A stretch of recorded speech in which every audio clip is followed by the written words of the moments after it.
What's going on, everyone? So, the Phoenix Suns are an absolute dumpster fire. Wouldn't be shocked if they missed the play-in at this point. Just not a good basketball team, right? Like, as soon as the Bradley Beal trade situation happened, I was like, they just ruined their franchise, right? It's not that big threes can't exist. I've broken this down numerous times, right? Like, they can, they just have to make sense. You have Bradley Beal and Devin Booker are essentially the same player. They play the same position. Neither is skilled enough as a playmaker to play the point. Neither is big enough as a three to slot in and play the proper three. And then Kevin Durant wants to do the same thing that they do. It made no sense, right? Look at the history of the league, right? KG, Ray Allen, Kevin Garnett, or Paul Pierce, right? Like those three. All three guys played different positions. All three guys had different skill sets. All three guys could do and blend in different ways out there on the basketball court. Dwayne Wade, LeBron, Chris Bosh, right? Kevin Love, Kyrie Irving, LeBron, right? Like even Kevin Durant, Klay Thompson, with Steph Curry and Draymond Green, right? All those guys, yes, had similarities, but all were just as good off ball, if not better, than on ball, right? And you had KD, who was a better defender back then. Draymond was the prototype of like your point forward three or D and point type guy, right? It made sense. It fit, it worked. But you look at the Suns, and it just makes no sense. So they were trying to shop the Kevin Durant during the trade deadline. It is now expected that they are going to trade him come the offseason, right? I don't think that's the answer. I've talked about it, right? Because your redundancy is Bradley Beal and Devin Booker. If they really want to like try to build a contender and try to win, which they have no picks, they have no nothing, your best route is to trade Devin Booker. The problem is Suns are never going to trade Devin Booker, but if they really wanted to fix it, that's how they fix it, right? Trade Devin Booker because you might be able to get the pieces. You're not going to get the return for Kevin Durant that is going to solve the issue, and you're still going to have the main redundancy. Never going to be able to trade Bradley Beal because he has a no-trade clause. So the only guy that makes sense would be them trade Devin Booker, but they're not going to, which means they're not going to be good. They're just probably not going to be a bad team forever. But I digress, right? Point is, it's the Laker channel, right? Just wanted to kind of vent about the Suns here for a moment. But the Lakers are expected to pursue Kevin Durant in the offseason. Obviously, they didn't do that this trade deadline, which makes sense, right? Because you just got Luka, top of getting Luka, right? You really needed a center. You were trying to figure out and find a center. In the offseason, the Lakers could just sign a center and then use their assets and use their pieces to go get a guy like a Kevin Durant and try to fit in right now. Now, the thing is that, like, a couple things. One, Kevin Durant's going to have a lot of power and a lot of say because he can control, like he could just not sign an extension with another team. Would he really want to go to the Lakers and play with Luka and LeBron? That's something that is a question mark. Now, again, would that big three work? Yes, I believe so, if LeBron and Luka can figure it out, which I do believe that they can. The beauty of Kevin Durant is he is such a plug-and-play player that he doesn't need the ball in his hands. He's arguably as good off ball as he is on ball. He's actually very good in like the pick and roll action and stuff like that. But he's a guy that is incredibly efficient. So Luka can still do Luka things, right? LeBron can still do LeBron things, and Kevin Durant can just slot in and be that scoring threat, and he's just going to go and get his 25 or whatever a night on 12 attempts, right? Because he's just that efficient. Now, if I'm being honest, I think the Spurs make a ton of sense for Kevin Durant, right? Doesn't go to the Lakers. He doesn't team up with LeBron. You got an unproven star in De'Aaron Fox and a young up-and-coming superstar. So Kevin Durant could go there and look good, especially if they win.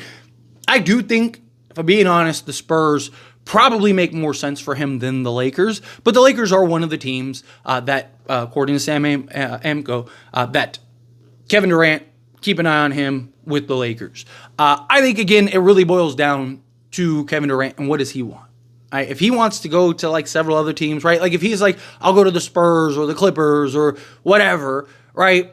And yeah, sure, if you want to send me to the Lakers, send me to the Lakers. They're probably not going to send him to the Lakers, right? Like he has to essentially be like, I only want to go to the Lakers, right? I want to go there and retire there and do all that stuff and try to win a championship with LeBron and Luka. And then at that point, I think you can do it, right? Question is, what would you have to give up and what would it take, right? You're definitely starting at a package with like Austin Reeves. You're probably looking at Austin Reeves and a first, right? Then plus whatever else. In a perfect world, could you still take Dalton Connect and go get Mark Williams, right? So you're basically making this last push, this last hoorah in like a 2-3 year window. And then, LeBron rides off in the sunset. Kevin Durant rides off in the sunset. You got like a Mark Williams and a Luka Doncic to be your two guys going forward. And then, I believe once LeBron leaves and Kevin Durant, if he's on the team, once they leave, I think another star will come, get to be in LA, get to play alongside Luka, right? Like, I think that that's something that works. Or if they could get like a Jalen Duren or a Walker Kessler or whatever, right? Problem is like, Mark Williams is probably the most realistic because you probably wouldn't have to give up your first, and you're going to have to give up your first to go get Kevin Durant. So the beauty is the Lakers have like $40 million in expiring contracts. That's not counting other things. So the Lakers could theoretically in the offseason go land Kevin Durant and still fill out a roster. LeBron supposedly is willing to take a discount, so he could take the discount. If he's willing to take $20+ million, you could still get your mid-level exception. At worst, your taxpayer mid-level exception to go get a piece or two. At that point, you're just filling out kind of roster spots. You'd still have like your starting five essentially could be Luka, right, with Dorian Finney-Smith, Kevin Durant, LeBron James, and if you could get, like I said, a Mark Williams or something, or maybe you're getting Clint Capella for cheap, whatever. Right now, you got like probably the best starting five in the league, right? You're so like you got the defense. Kevin Durant can still get after it defensively when he's locked in and engaged. LeBron James, we've seen him be able to do it. To me, it'd be kind of like a last hoorah during LeBron's timeline, is what that would be and shape out to be for me. Like, that would be my opinion, is that, like, if they really are serious about Kevin Durant, there is an argument to be made to just, like that's kind of the last thing they need. Go and get the complementary pieces and trust LeBron and Luka. But, I mean, if you're healthy, a Durant, LeBron, and Luka, assuming that LeBron and Luka figure it out, which, again, I do believe they will, but we got to see more than 2 games to really know for certain. If those two can figure it out, Kevin Durant he's so easy to plug and play. Kevin Durant makes more sense with LeBron and Luka than like an Austin Reeves does, right? Because again, Kevin Durant doesn't need the ball in his hands. Yes, he is excellent with the ball in his hands, and he can do a ton out there, but he doesn't need it, right? Like Luka can create and do his thing, and KD could play off ball and go get you a 20+ a night, right? So like he could give you everything Austin Reeves gives you, just on better efficiency. Right? Like the guy is just, I mean, he's still one of the best players in the league, right? So like there is an argument to be made as just like talent-wise, but again, you kind of got like 3 max guys. Well, LeBron probably would have to play for like $30 million at that point, but to get Kevin Durant, probably would, right? Like I could see LeBron being like, hey, I will take whatever I need to take. Go get Kevin Durant and let's fill out this roster. You go get a competent center, and you're a real contending team. But I do think that there is an argument to be made of like, let LeBron take the discount, free up the cap space, free up your full mid-level exception, free up your biannual exception, right? And then you could basically bring in 4 or 5 guys, right? Like 3 of those guys are going to be vet minimum guys, but still, like, again, vets are going to look at this and go, man, Luka and LeBron, right? I could go there. Right? You really need to get a competent center, and then you have $40 million in tradable salary that you could all package together and go get that higher end piece or two, right? Maybe go get that other star for that maybe makes more sense than LeBron. Who knows who's available now? I wouldn't be shocked if there's a lot of stars available this offseason, right?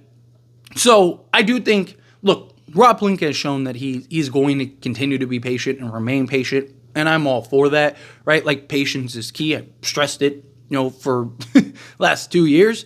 And look, he came away with Luka. We have a real shot this year. But obviously you need to kind of recalibrate this roster a little bit, even if the Lakers win a chip this year, right? You still, like, there's still some blatant holes and some blatant things that you need to fix if you wanted to, like, repeat, right? So I do think that this offseason, Lakers are going to be big players, and I think this roster looks very different going into next season than they do right now. But is that with Kevin Durant? Again, I think that there's an argument for Kevin Durant, and I think it's one of those things, if you can get Kevin Durant realistically, I think you have to do it. And Phoenix might actually, because, I mean, like, they might look at it as like, okay, we get Austin Reeves, he can play the point for us, and just kind of give you some of the, like, what you're missing from a Kevin Durant, right? Rui can now slot in and be your 4, right? And he's a guy that could give you, so again, you'd get basically your scoring output that you lost in Kevin Durant, but you'd get, just deeper, more versatile guys, right? Like, and you could argue make more sense around Bradley Beal and Devin Booker. I still don't think that they're contenders or anything, because I still think they lack size, defense, versatility. I still think the redundancy is there. But I do think that you can make an argument that the Suns would be better, right, with Austin Reeves, and Austin Reeves being able to do what he could do. Rui Hachimura could slot in and play the four next to Nick Richards, right? So you could go like Reeves, Bradley Beal, Devin Booker, Rui Hachimura, and Nick Richards as like their starting five. Or you could go with Gabe Vincent and give you that point of attack defense, right? And all those guys would expire, so it'd give the Suns some flexibility so they wouldn't be tied up in a bunch of long-term, although Austin Reeves is going to need a new contract, so that's probably pretty hefty. But it also gives them a piece even after to kind of, like, because he's still, 26, so it gives them a piece, like, when Bradley Beal fades out, Reeves is probably like 30 at that point, kind of gives them something to kind of push. So, I don't know. I think that there's an argument for and against. If you can do it, you do it. But I would be okay if they went and looked and just, like I said, go get that center, get a couple 3-and-D guys, and let's go try to win a championship. But as always, this is a discussion. Pass question to you. Let me know your thoughts and opinions down in the comments below. What do you think? How do you feel? What are your thoughts? Do you agree? Do you disagree? Kind of mixed in the middle.